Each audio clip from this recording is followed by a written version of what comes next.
Good morning. This is Father Stephen Kelly from St. John's Church in Detroit. We're continuing our series of daily morning meditations, where we generally look at one or another of the lessons that are assigned for morning or evening prayer, what is known as the Daily Office Lectionary. And this morning for Saturday, let's go ahead and take a look again at the lesson that's assigned from the book of Proverbs. Remember that Proverbs are wisdom sayings that help us to understand our relationship with God and with our fellow human beings, and they just contain wonderful truths and advice. Today's assignment is Proverbs 16, verses 25 through 33. There is a way that seemeth right unto a man, but the end thereof are ways of death. He that laboureth for himself, for his mouth craveth it of him. An ungodly man diggeth up evil, and in his lips there is a burning fire. A froward man soweth strife, and a whisperer separateth chief friends. A violent man enticeth his neighbor, and leadeth him into the way that is not good. He shutteth his eyes to devise froward things. Moving his lips, he bringeth evil to pass. A hoary head is the crown of glory, if it be found in the way of righteousness.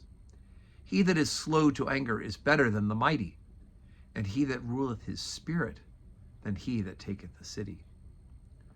The lot is cast into the lap, but the whole disposing thereof is of the Lord.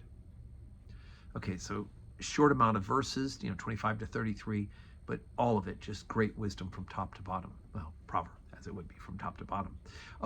And he talks about the ungodly man, the froward man, the violent man. These are people, of course, who are not seeking to do good or righteousness, but are people who are seeking after their own selfishness, their own selfish ways, trying to find a better way to do things.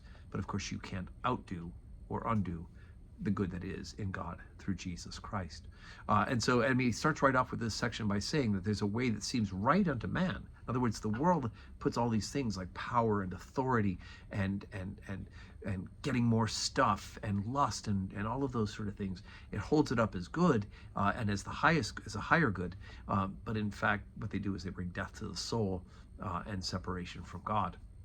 And so, then he says, look at the person who's ungodly digs up evil.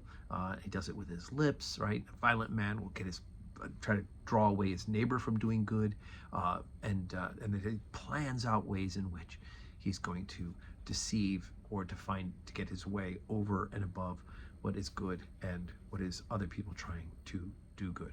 It's interesting, these last two lines, though. He that is slow to anger is better than the mighty, right? Oh boy, patience and being a peaceful spirit is better than being mighty, right? Being strong and being in charge. And he that ruleth his spirit, right, who has self-control, than he that taketh the city, right? The great conqueror. And it's better for you to have a good soul than to be, Napoleon Bonaparte or some great military victor, right? And so these folks are the advice that God gives to us through the writing of the book of Proverbs, that we need to be in a sense of all that we do, all that we are striving for, is according to godliness and righteousness, not what feels good to us, not what the world tells us is the good, but what's contained in scriptures and the teaching of the undivided church from the beginning of time. If it contradicts that, fellas and ladies, and you're in trouble. So today's Saturday, no public worship here at St. John's, but of course we're getting ready for public worship tomorrow here, and of course you should be joining us on Sunday to glorify God. 7:30 morning prayer, 8 o'clock Holy Communion, 10 o'clock Holy Communion, and 5:30 evening prayer with the chance to receive communion. And what a better way to get ready for that Lions game than to pray first, right? So 5:30 prayer, and then you can go to the Lions game at 6:30, or watch it on TV, I should say, or go to the watch party 2 blocks away.